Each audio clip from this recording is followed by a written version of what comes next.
A voice calls out to you from an alleyway.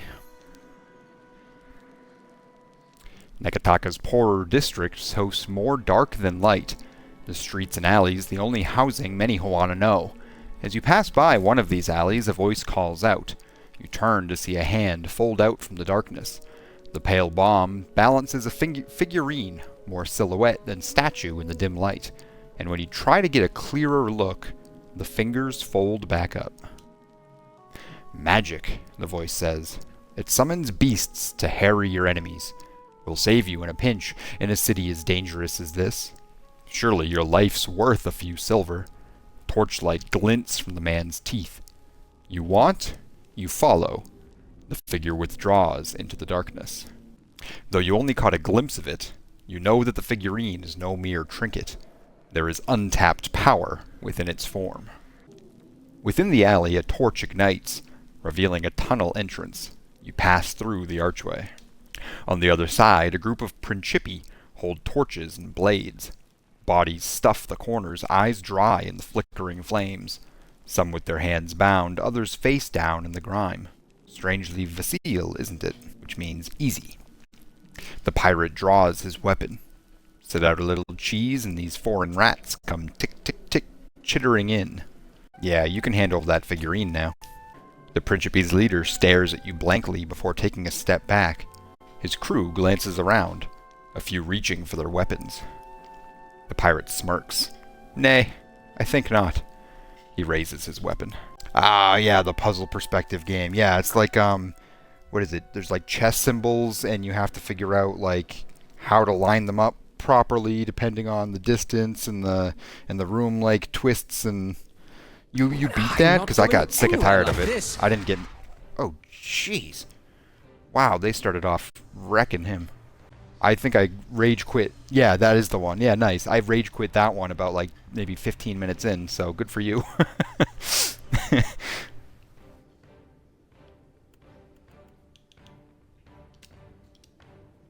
get a shadow step and Let's go. try and take that guy out. Hey. There. Let's distract that paladin. Palagina.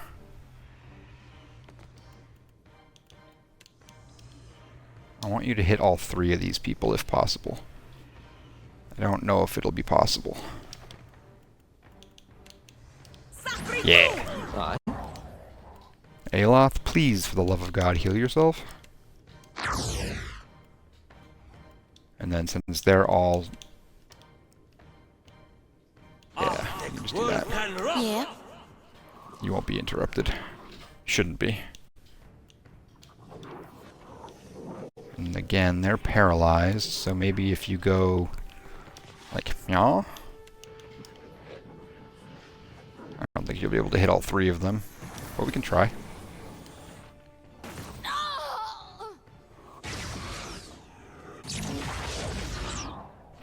She hit all three of them. That was nice.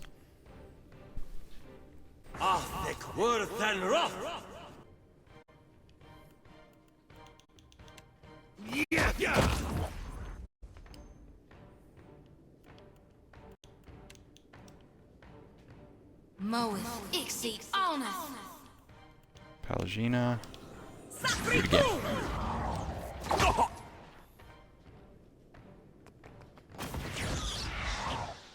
Hmm?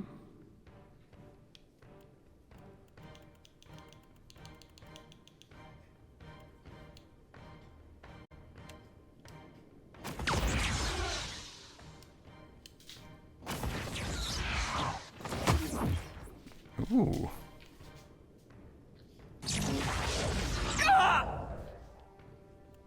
Aloth, you're fine. Why are you screaming?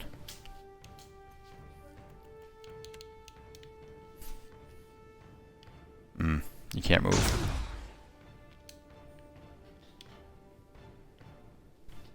Huh?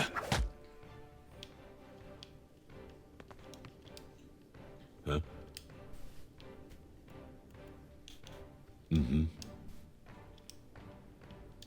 Mm-hmm. Can you not attack?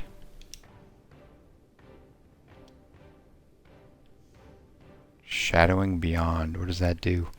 I wonder if that makes him unavailable to be struck. Either way. Get out of there. Sure. Oh, good. It must have, because he could attack him fine.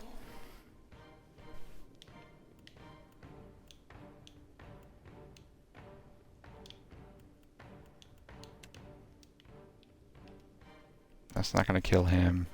It might kill him. It did. Well done, Shody. I should have healed Davos, though.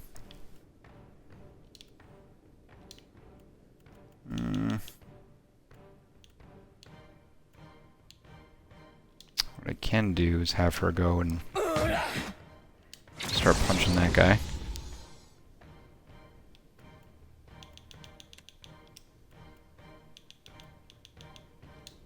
Take him down.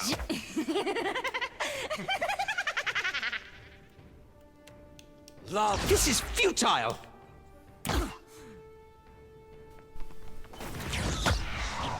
Happy to oblige.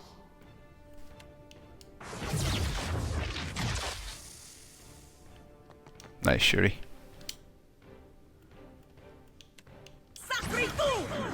Yeah? Eh. Leave it to me. Huh? Oh, good.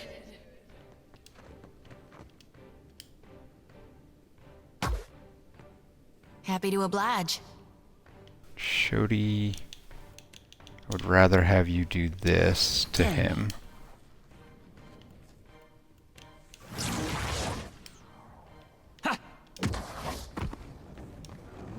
What do you need? Right on target.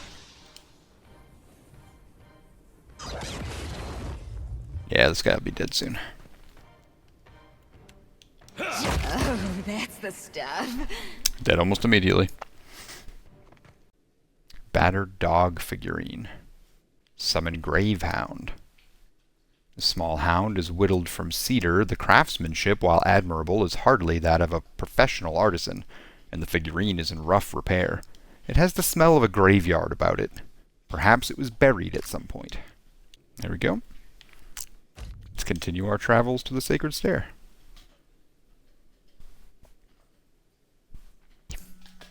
You know, Palagina, I never realized how much I missed your company. You just miss having someone standing in front of you when Isumir insults half the people in a room. She won't try to touch your feathers again. That's for certain. Bleeding me dry. What are you What? doing here? I haven't the time necessary to illuminate you. Be on your way. Oh, so I can't get her to attack me. I have no Bleeding me idea how to dry. provoke her All I needed was a few damn components. and not piss off all the guards. Is there a trick here I'm not seeing? Aside from singling her out and attacking her? Yeah, because they're just walking around. I'm going to get... Oof. It's a tough one. I think I'm going to have to wait as much as I don't want to. And I'm okay with this and off the guards, but I need to come back when I'm stronger. Yeah. Alright, that's fine. There's plenty of other stuff that I need to get done. Good boy. I know. And I think it was you. Hello, my hunter. To what do I owe Ah, this here we delight? go. I Catch. hope I will still find this disgusting when I am important enough to toast with the elite bounty hunters. He lifts the severed head by the hair, wincing all the while, and passes you a pouch of I coins. tell them all that the captain of your ship will always be my favorite hunter.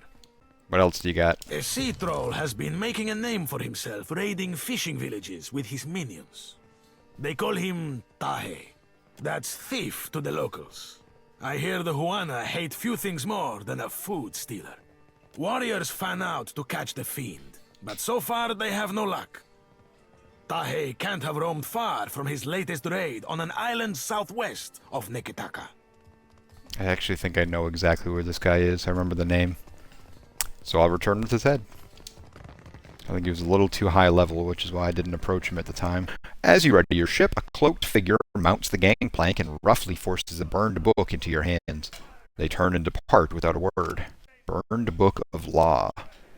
The binding of this tomb reeks of smoke. What few pages remain are crinkled and black. Based on the few chapter headers that survived the fire damage, this might have been a book of antiquated laws.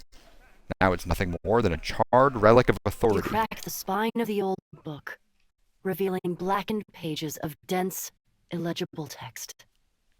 The words recede into the shadows the longer you focus on them. Suddenly, the page widens to eclipse the world around you. A dark void stretches out on all sides. The air full of choking fumes that carry dying embers and curling flakes of ash. I know what this is about. Something stirs in the darkness. An old woman steps forward, leering down at you from on high. Her smile is toothy and cruel. Her cheeks warp around it like melted candle wax. I'm so glad that my messenger tracked you down. These days it's impossible to find good help. Before you draw your weapon, know that these proceedings are under a banner of peace. If this was a trap, it would have already closed around you. While Bareth whispers in one ear and Aethys shouts in the other, I thought you could use a more seasoned perspective to drown out the noise. Was the ruse with the book really necessary? For the moment, you are Bareth's creature. There are rules against my direct intervention, but nothing says you cannot willingly seek my counsel. Andra and Helia toe the line of acceptable conduct from time to time, but I am nothing if not adherent to our oldest laws. And what could you possibly say that I haven't heard already? Insolence will not help you here, child. Don't you find it unusual how open and accessible my siblings have made themselves? After millennia of subdued whispers, now they practically scream their intentions. And isn't it strange how we never bicker unless a mortal is watching? You seem to be a dramatic bunch by nature. By necessity, in fact. But that's hardly the point. If we still possessed our glorious titans, my siblings and I would have put an end to Aethys and his rampage by now. While we are powerless to stop him, some of my kin wish to observe how mortals respond to this threat. They think it will shine a light on the value of our patronage. Have we raised you well enough to be self-sufficient? Or must we return to Eora and impose some corrective measures? A cross-section of society has converged on the Deadfire. Some of my kin are of an opinion that we are meant to judge mortals on the basis of their performance, while the rest of us have already made up our minds on the matter. I get the feeling that you're trying to convince me of Judge something. for yourself. But I think you'll find my intentions are more straightforward than you think. When we ascended to godhood, we did so to provide for a savage people. Our goal was to craft a society whose values were made to last. Perhaps even a society that had no need of us. A naive fallacy, but one that inspired my optimistic, misguided kin. How you and your allies counter this threat will demonstrate whether you are competent enough to guide your own destinies, or if we need to revise our strategy. The soft-hearted among us are counting on you to win this existential wager. No doubt, Aethys shares their sympathies. I do not. We exist to rule over mortals. Nothing can change that. So now you know the truth. I assume you have questions. So many. Why did you choose to confide in me? Whether knowingly or unintentionally, you seem to find yourself on the vanguard of change. Mortals like you come but once in a lifetime. Some would react poorly if I stripped mortals of their freedom without giving them a chance to plead their case. You have the honor of standing tall as their advocate. Before I return to Eora and assume my position as your deserving tyrant, You have this opportunity to prove me wrong. To demonstrate whether or not mortals are responsible enough to claim their future. Mortals have precious little time to decide for themselves. Will they stand together as one, or swallow their pride and bend the knee? I have every confidence that you will disappoint us. Once my position is upheld, the undecided among the gods will embrace my plan. And has your opinion of mortals changed at all? Nothing you've done has tarnished it utterly beyond repair. You may congratulate yourself on that much, at least. So you think my actions can prove their point about mortal society? Prove it or disprove it, yes.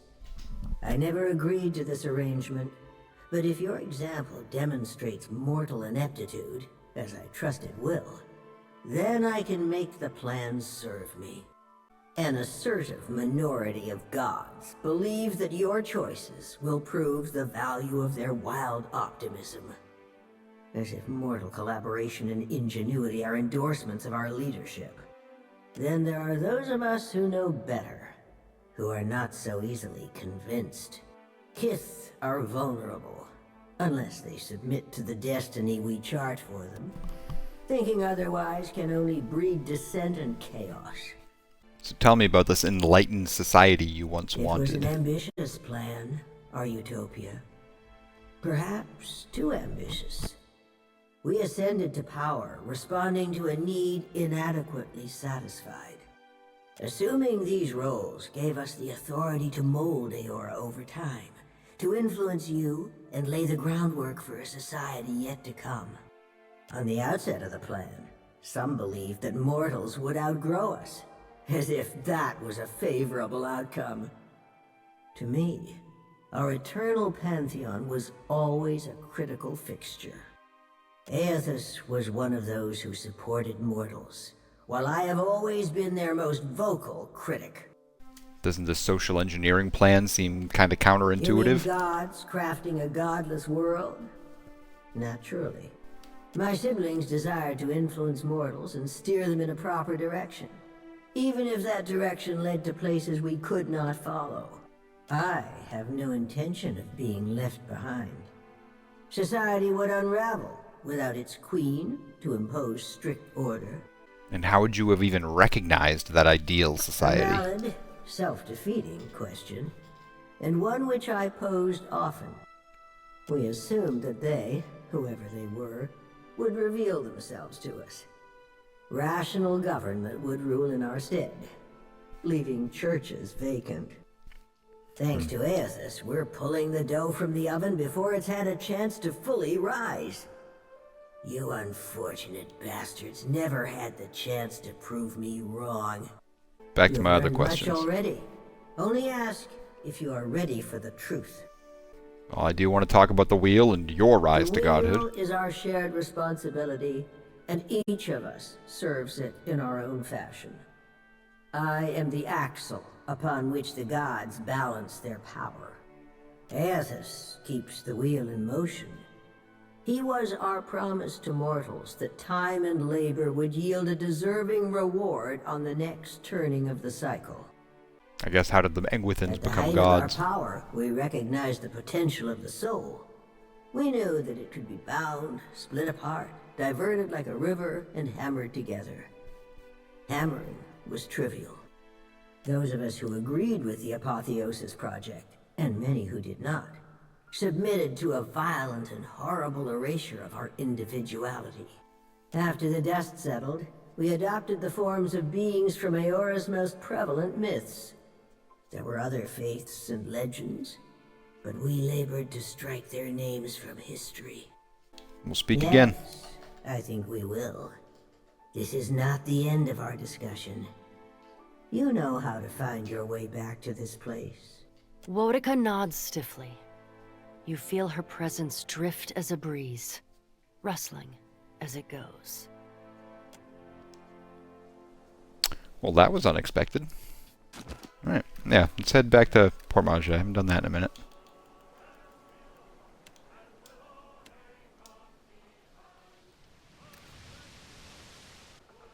Let's see what I find along the way. Hey, Tahe. What's go deal with you. You're being so sweet tonight. He never lets me rest my arm on him.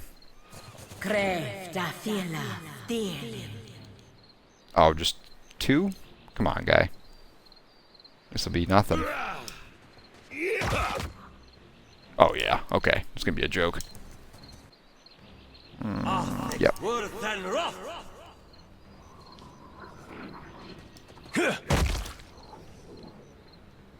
Pariathus! Pelagina. Happy to oblige. That's fine, honestly.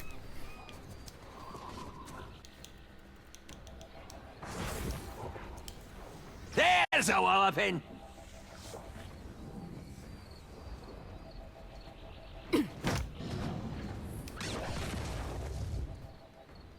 Huh. That didn't do any damage. Aye. I cannot whack him any harder! Okay, noted. Let's have you come up a little bit and do... All thick Worthen Roth.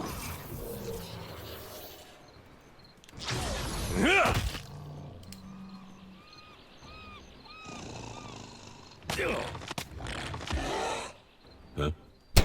Just smacks him around. No good.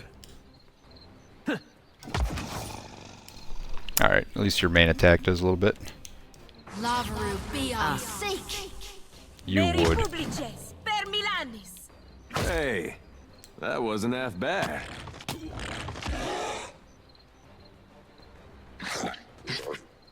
Yeah?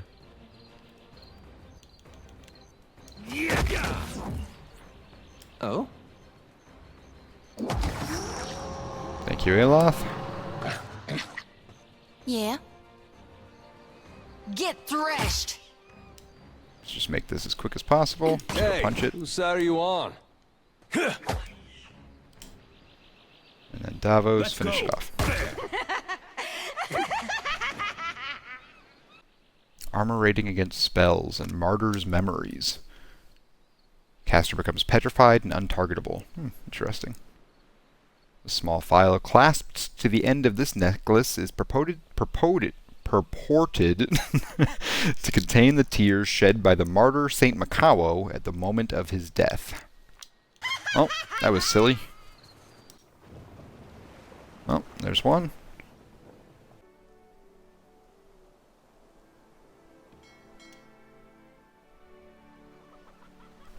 The sea here is vast and as smooth as cyan glass. Jumping up and down, Haima shouts and points to port at the pale pillar of luminous Adra rising from beneath the surface of the water. Beodel takes you closer. Much of the stone is encrusted with coral, but the visible portions coil above the water in long, looping spirals. Adra normally grows in large pillars, but this formation almost looks like 7 tentacles of some terrible sea monster grasping for the sky. Chitupek whistles low. So old. Had to be Engwithans. Eld Engram scoffs. Even they couldn't do that. That's Andra's slow, steady work. The Adra catches the sunlight, gleaming as if aglow from within. Indeed, it's hard to tell whether the Adra's strange contours have been shaped by slow wear of the sea, or distorted by it, and something about the ambiguity makes the vision all the more extraordinary. The rest of the crew chimes in, debating the wonders, meaning, and origins in low, odd voices. Well, there's certainly no way to know where it came from. Let's just enjoy it for whatever it is. Chitupek nods, while Eld Ingram murmurs a quiet prayer. The remainder of the crew nod and return to their duties. Beodul sails past the Adra, maintaining a safe distance. Haima and Eld Ingram move to the aft castle, eyes locked on the Teotara marvel until it disappears below the horizon. What are you? Probably not what I'd want you to be. This is new. Rice farm. Okay.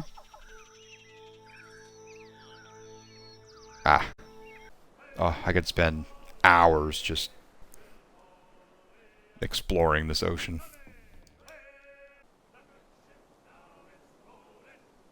I have a feeling we're gonna fight. Yep. Question is, do I want naval combat or not?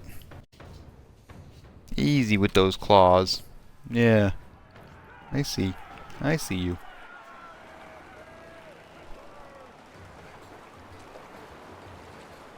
Huh? It's gonna be okay, pup. I promise. You know what? How about we delay your turn? I want them to come to me first.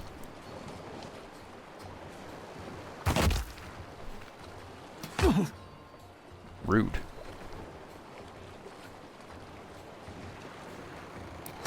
I still gotta remember to level these guys up.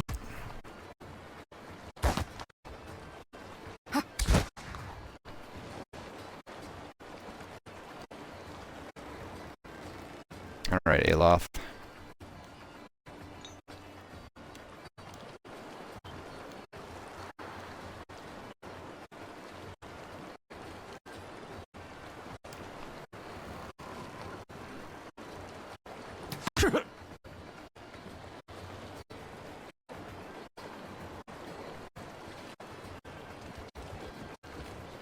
Hey.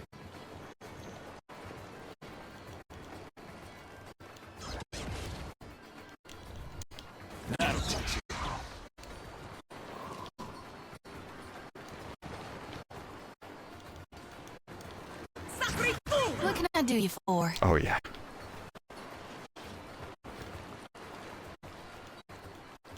Let's get circle protection going. I love how they're all just grouping up right there. It's gonna be so good. Got it. Just like that.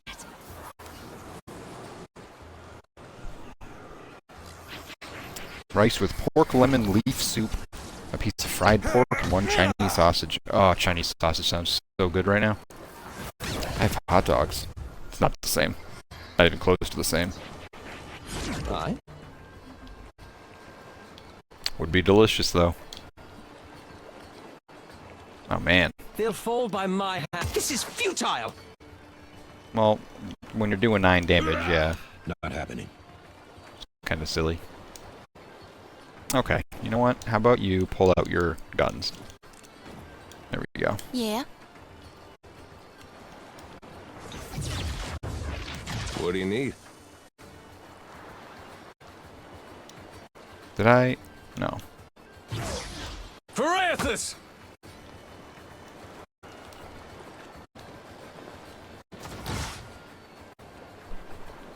Que? The pink ones, the skinny ones? Yeah, I think I know the ones you're talking about. Still delicious.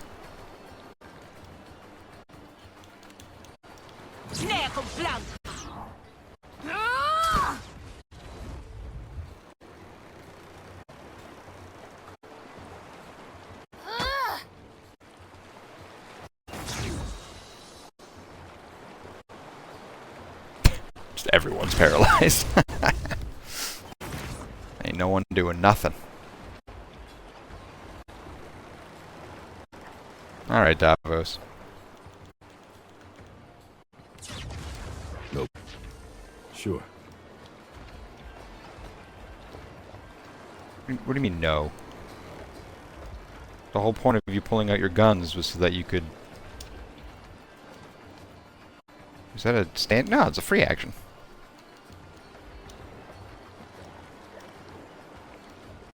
Let's go. There we go. He just needed to move. Hey, watch it with that. Everything.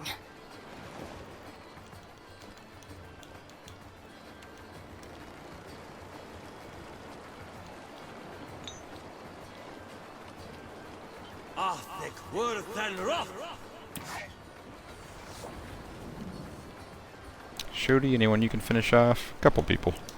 Lavru, be on seek. I am ready.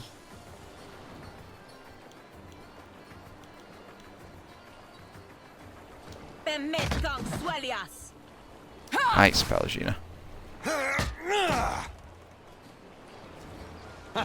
Hey, That was good damage. pretend you didn't see that.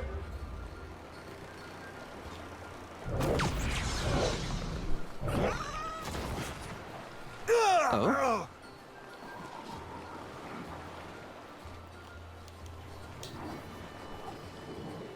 No mercy! Damn the lad's aim! Damn. Not happening. Wait a minute. Oh. I didn't even see that guy pop up over there. Quoi?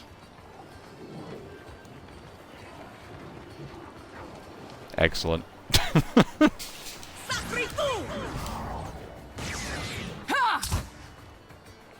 Pretend you didn't see that.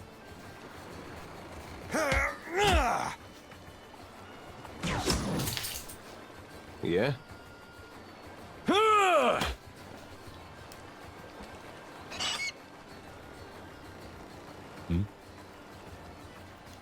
Alright, pull your weapons back out, because if I don't do it now, I will forget.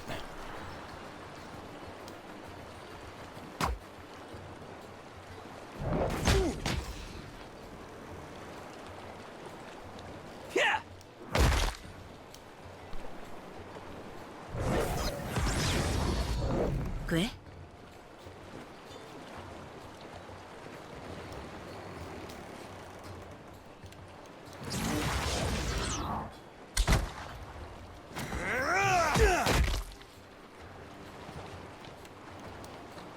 This should finish him off. Beyond seek. Sorry, friend. I can't.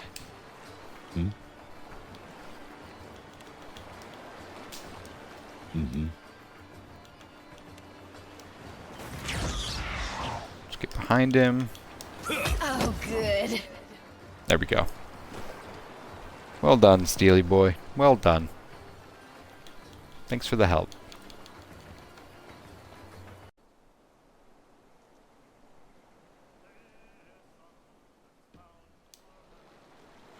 A junk bobs just offshore. Its hull is scored with deep gashes above the waterline, and parts of the stern are burned to cinders. There may still be something worth salvaging in the hold. That's a lot of baby pearls. Hammer and chisel. Oh, here we go again. The hell was that, the Kahu? Lavru beyond seek. Oh, that was a bounty that I had. Nice. Ooh, what's going on here? Oh. There we go. If that's not a named captain, I don't even want to deal with it right now.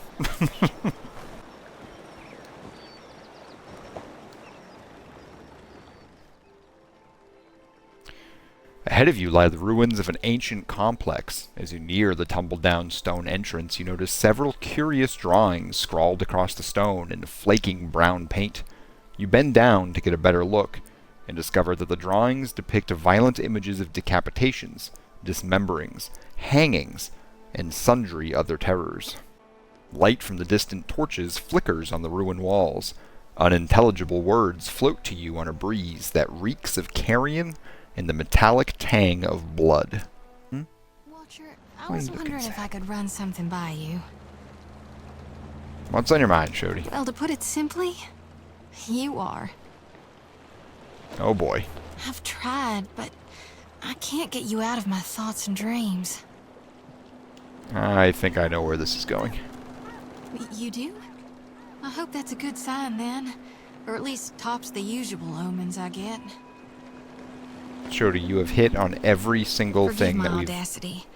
I know I've got no place to, but I care for you. More than I can rightly say.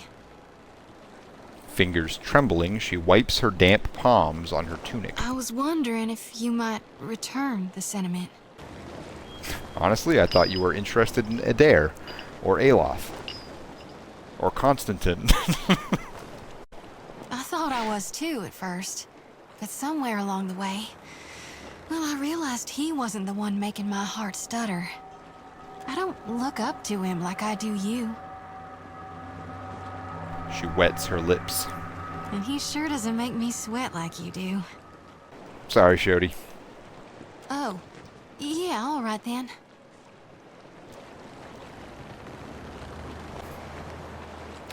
Oh my. Oh my indeed. Fat bubbles thick on the surface of this pot.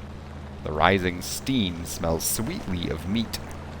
Look at all these frickin' discarded corpses and stuff. This is wild. Up ahead. Oh? Oop.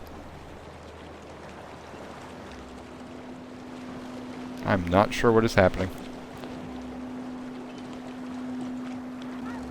Davos, can you go shed some light in the situation? Oh.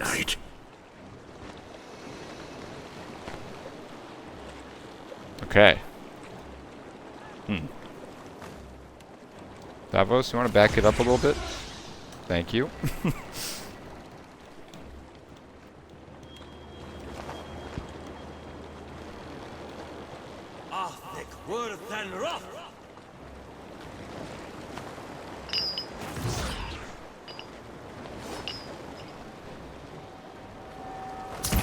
Hey.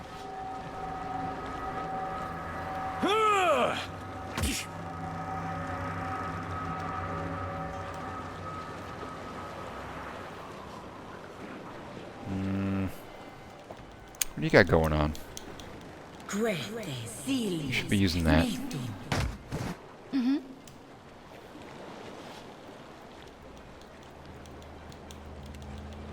Shody, get a divine mark going. Huh? Davos, yeah, Got it. punch it. Everyone else should come right into that. Yep, perfect.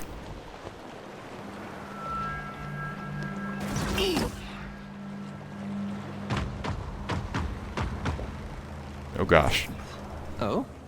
he's so big.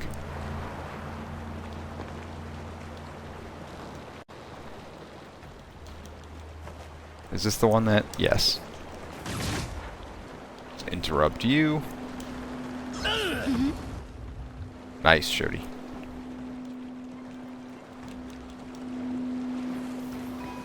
Okay. Pelagina, take a couple steps up so you can stun all of them. Say your prayers.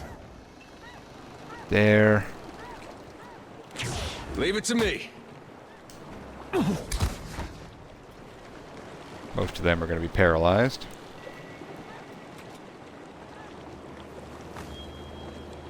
And then Davos.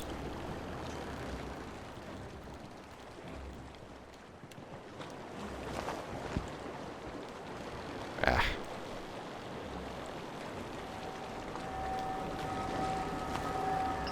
Now, screw it.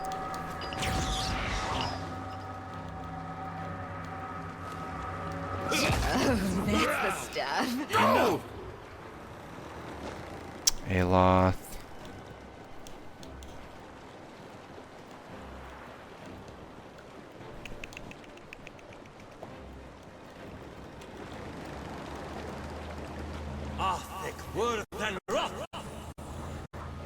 Shody.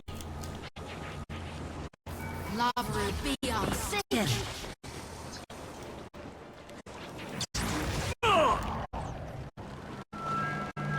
Parathis! This is futile! Okay. I thought we were friends. Oh, I thought he just killed Davos. Yeah. Scared me for a minute there.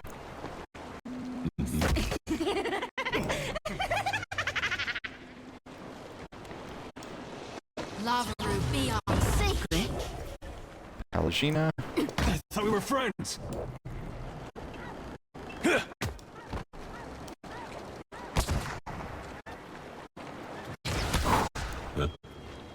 Woo. Sure. Just that's the stuff.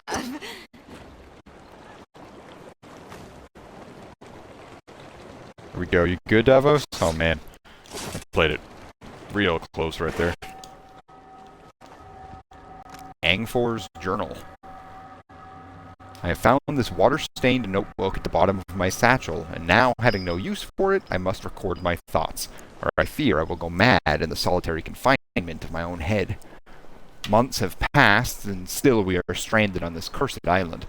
What few supplies we had with us at the time of our calamity have dwindled away to little more than dust and crumbs. When it became clear that we would be trapped on this island for some time, we began to ration our food. It was half rations at first, but as the days wore on and help became ever less a possibility and ever more a dream, we took only 1 meal a day, then 1 meal every 2 days. Fresh water, at least, is plentiful. It bubbles up from a crack in the stone near the ruins. No doubt it is pushed to the surface by some unseen force of volcanism. I should have liked to have had my instruments on hand to record its rate of flow and volume, but those are long since gone, likely resting at the bottom of the sea. Our numbers shrink by day by cursed day. Always now my clothes smell of rancid meat, of sweat and smoke. The jerky we made from Carol's thigh has gone off. We had thought he might survive the amputation, but he passed away in the night 2 days ago from a fever in his blood. Wow. We have better learned how to cure our meat, but our blades have gone dull, and we have only seawater with which to cleanse them. None have survived an amputation since Carol's tragic passing, so we no longer bother with the practice. More's the pity. I was becoming an old hand at it. Eloise was lost to us today. It pains me to write the words, though her passing comes as no surprise. She drew the shortest reed. Her necklace I intend to keep, but it has gone missing since her death. I'd always thought it suited her, that the stone matched the light in her eyes. I wanted to remember that light. Perhaps someone is hiding it, though I do not know why they would do such an unkindness. I was meant to have it. She never said as much, but I know. I will perform a search of the other's belongings when next I have the midnight watch. Woe betide the thief. A chill wind has found us. It blows ceaselessly across the isle, whipping our shelters into disarray and peppering our meals with sand. We take shelter in the nearby ruins, though I am loath to do it. Always that place has seemed to me befouled by some unfriendly spirit, for I hear whispers when the wind blows. They cry for mercy, for salvation. Another of the crew has disappeared this morning. Some suspect he tied stones to his wrists and walked himself into the sea. But they are wrong. I saw him walk while he was dreaming, with jerky movements not his own. He wandered deep into the ruins and did not return. So few of us remain. I envy them, the departed. Their souls are returned to the wheel and free to find new lives to lead. We unlucky few receive no such boon, and that is what we have given them, a gift. We suffer so that they might be free.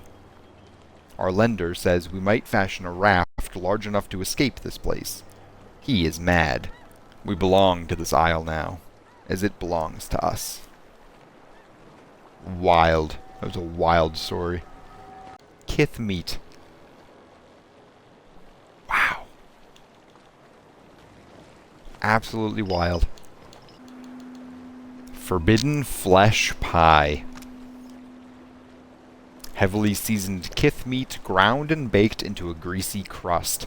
The strong spices cover up the unsavory taste, but the knowledge will stay with you forever.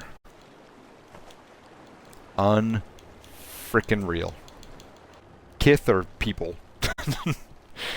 The paper is ragged-edged and stained with grease.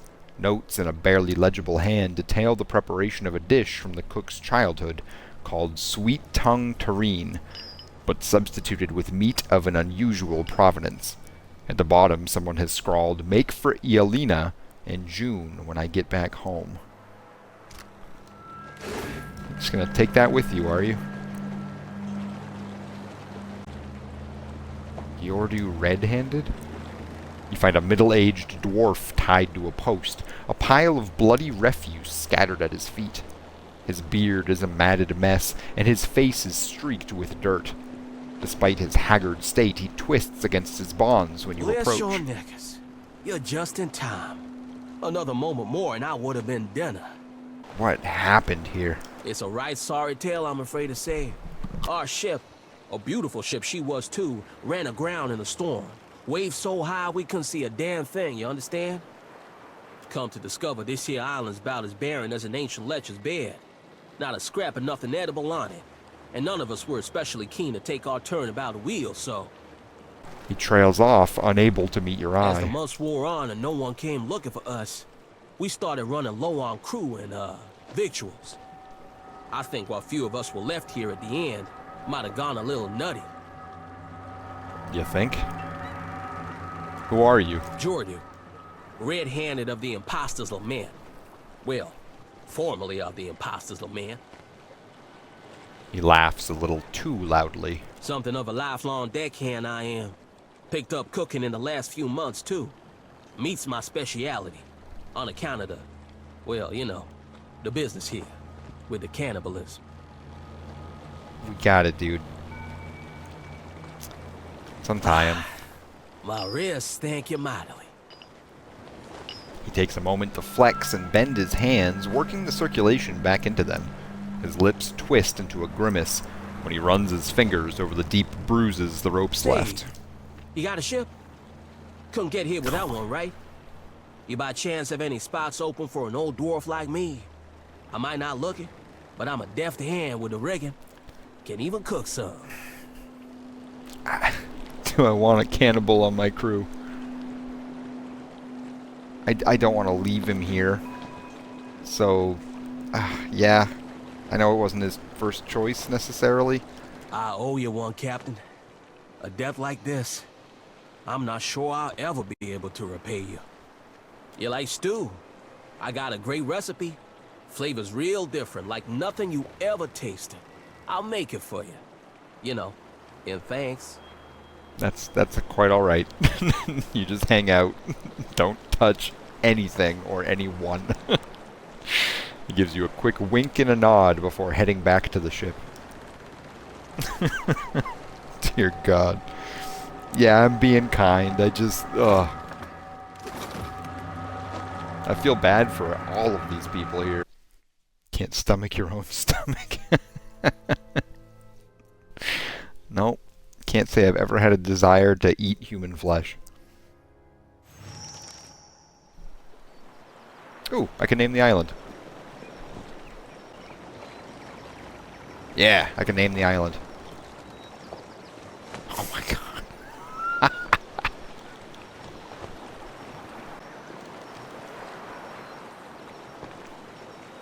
Nope, it's Penn Island. It's already locked in.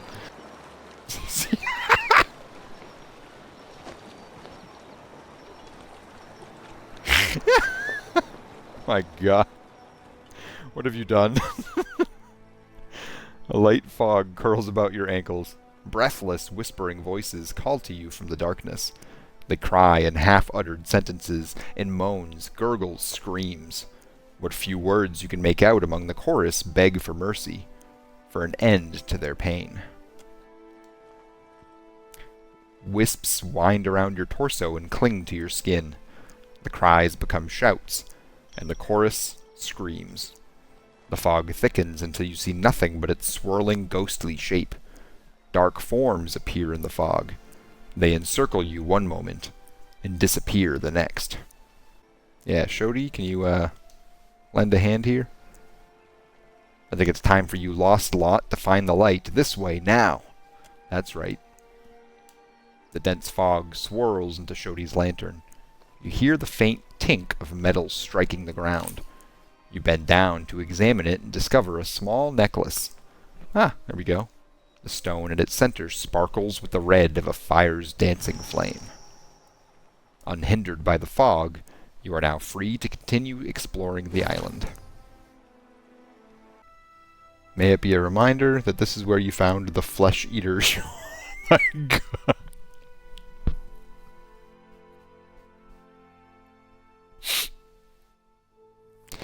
This guy just gobbles down meat like it's his job. On Penn Island. Oh, you're killing me. Fucking A.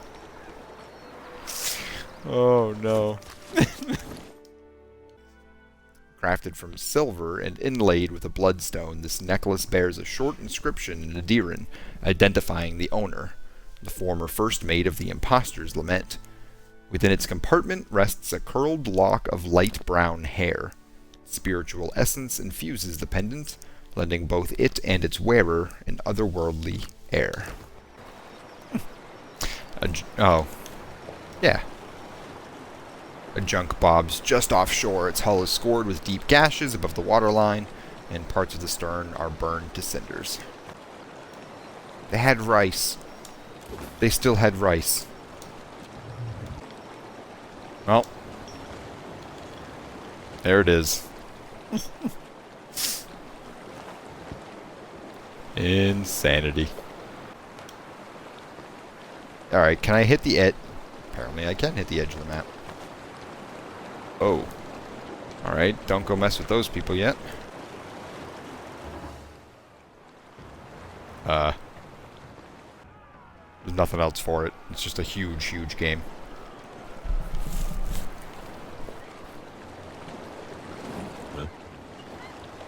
Alright. Oh, good. Boom.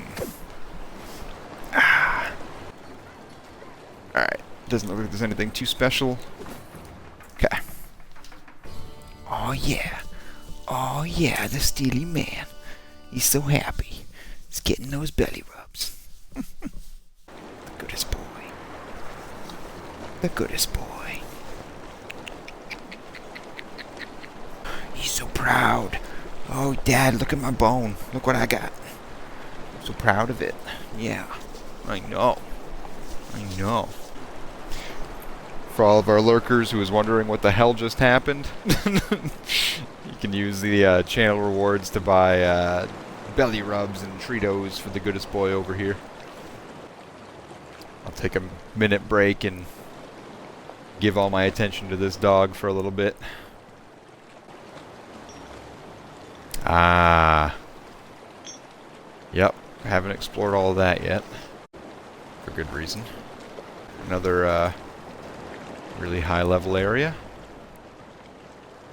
You hear a knock at the door to your quarters. Okay. I wish you could see him right now. He's like right up against the TV. You're not long at sea when Chittipek appears at your door, wiping away sweat with a rag. Begging your pardon, Captain. We've been at sea a while now, but you've not been in a state fit for speaking for most of it. The sailor glances over his shoulder, then back to you. If this crew is going to be taking your orders, you might want to make a proper introduction. Let everyone know what you're about. Are you saying I've got something to worry about? No, Captain, it's just tradition, and the sociable thing to do. Chittipek chuckles. Well, let's gather the crew. Chittipek calls the crew together on deck. A small group of sailors hang languidly from the rigging, perch on crates, and sit against the rails. Their eyes turn to you as you stride onto the deck. After years away, I've returned to the warm, wide waters of the Deadfire. It's good to be back. Welcome home, Captain, Rumdum Regir calls. The rest of the crew grin and nod or clap quietly. This ship isn't boards and sails, it's all of you. I'll give you everything I've got as a captain, and I expect the same from you. Aye, Captain, Rumdum Regir cheers, sparking chuckles. Chittipek claps, and the rest of the crew join in, smiling and nodding. Little Luika steps forward. Pardon me asking, Captain, but what exactly is the ship's mission in the Deadfire? That oversized, naked statue took a piece of my soul. I aim to take it back. Adair steps forward and looks over the crew. That's not all he's taken, and if he hasn't taken from you and yours yet, don't be so sure that he won't. We're all in this. Muttering spreads among the crew as they look to one another in disbelief. Shield Sister Dahlia performs a gesture of reverence to the gods. Our captain's touched by the gods. Rumdum Regir nods, expression pensive. The crew split up, returning to their duties as the ship, your ship, sails on, slicing through the bright blue waters of the Deadfire. Oh, shipwreck. Found some milk. I don't know how I'd trust some milk that I found in a shipwreck, but, you know, here we are.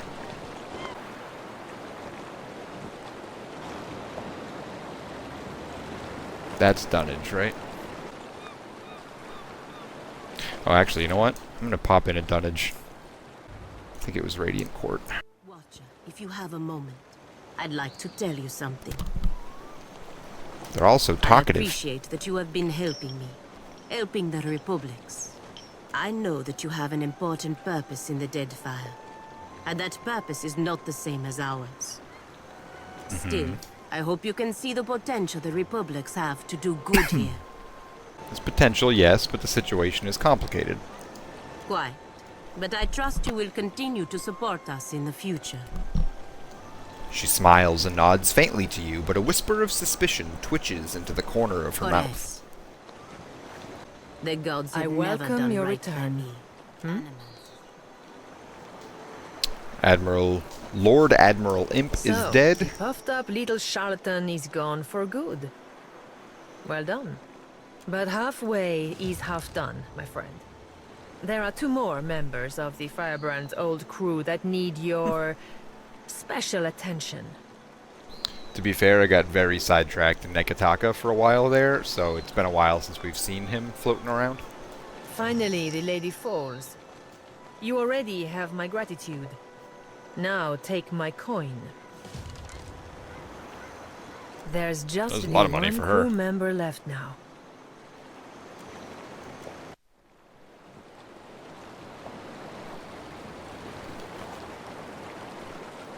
Who are you?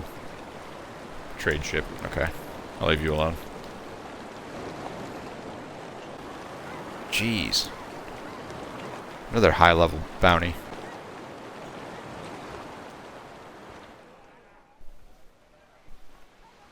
You're sailing past a reef when little Luika shouts out, pointing to port. There lists a ship stranded in the middle, perched on a narrow shoal. It tips and rolls with the passing waves.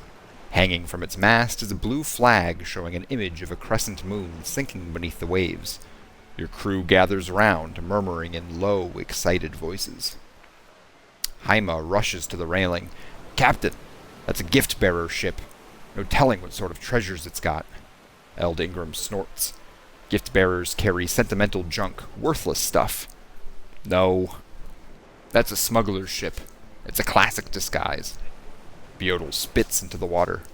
Then it's a fucking stupid one. Gift-bearers only visit landlocked settlements. That's a trap. What was that about the gift-bearers, Eld Ingram? Eld Ingram fixes a pensive frown on the wreck. No offense, Captain, but the servants of Andra collect things people want to forget and consign them to the sea. Anything gift-bearers might be carrying would be stuff nobody wants. Let's go check it out. You row the skiff above the reefs, the waves tossing it, the bottom of the small boat occasionally scraping across the jagged structure below. You tie off on a snag of coral next to the wreck. The water is rough and the hull slick with brine, but you're able to find purchase between the shifting planks. You pull yourself up, using bent planks and barnacles for holds.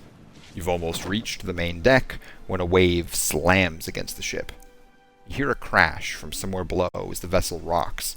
Your legs slip out from under you, and your fingers dig into wet lumber. Your grip holds. Once the ship settles, you resume your climb and make it to the safety of the deck. The ship is deserted. You don't even find corpses. If the ship had a skiff, it's missing too. You find several crates of supplies and several more of assorted odds and ends. Handkerchiefs, bead jewelry, cracked scrimshaw, a child's doll.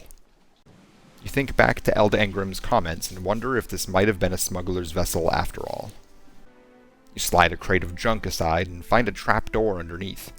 Within rests a small chest brimming with golden shellings. There we go. Among the coins rests a small figurine of an imp of all things. You load your find onto the skiff and row back to your ship. Find 2 of your crew members playing a game in the hold. They're examining cargo in the hold when the sound of whispers and muted laughter draws you deeper into the darkness.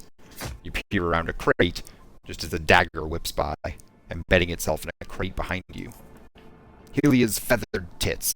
Haima takes a step back, palms open. Sorry, I didn't think anyone would be down here, least of all you, Captain. With less than impressive subtlety, Eld Engram pockets a second dagger. Whatever, just don't put a dagger through anything we might want to sell later. Understood, sir, Haima salutes. We'll be careful. As you make your way back through the hold, the sound of daggers thudding into wood resumes. So random. Oh, come on. This is just like a dude. He's not...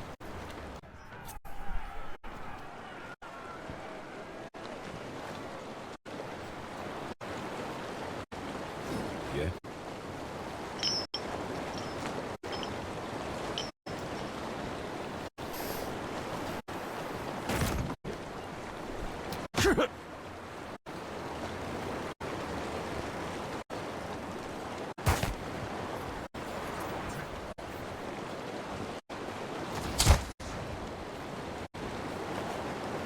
Aye. Oh yeah, go birdie. Woo.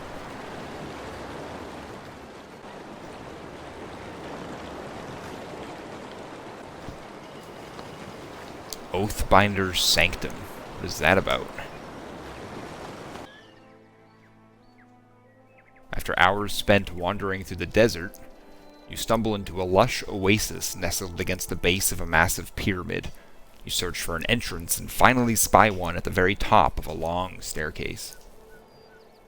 It's a tough climb, but that doesn't stop you. Drenched in sweat, you finally enter the welcome shade of the room at the top of the pyramid. Likes to keep the candles burning in his church when no one's around. That ain't Aethys. I think this is going to be a good place for me to call it, because I don't know how long it's going to take me to explore this entire thing. Oh, is it? Is it a fairly... Perfect. God, thank you, Alec. I love having you around to clarify things, and I'm like, I don't know. So yeah, we'll call it here for the night, and then we'll pick it up. I'll post in the Discord if, you know, midway through the day if I think I'm going to be streaming or not. But that being said, thank you everyone that showed up today and hung out with us. This video will be on YouTube in a couple days here. The one from last night is almost done already, so that'll be up tomorrow for sure. And then, you know, don't forget to join the Discord. Check out our YouTube channel where you can see all of our past videos and some shorts that we've come up with. And we'll be announcing officially our charity stream tomorrow. Everyone knows it's June 7th. We'll be doing something. We just haven't announced what exactly we're doing. But that's going to be June 7th at 8 p.m. And we'll be announcing that tomorrow as well, so keep an eye out for it. And other than that, it's raid time. So, hey, thank you so much for attending. Alec, Dark, as always, appreciate your help, my friend. And everyone else that's hung out with us tonight, enjoy the rest of your night. And raid time. Did I spell it right this time? Please tell me I spelled it right this time. Felt so bad last night. I had like 8 or 9 people ready to go, and I sent it to some random person. Have a good night, everyone.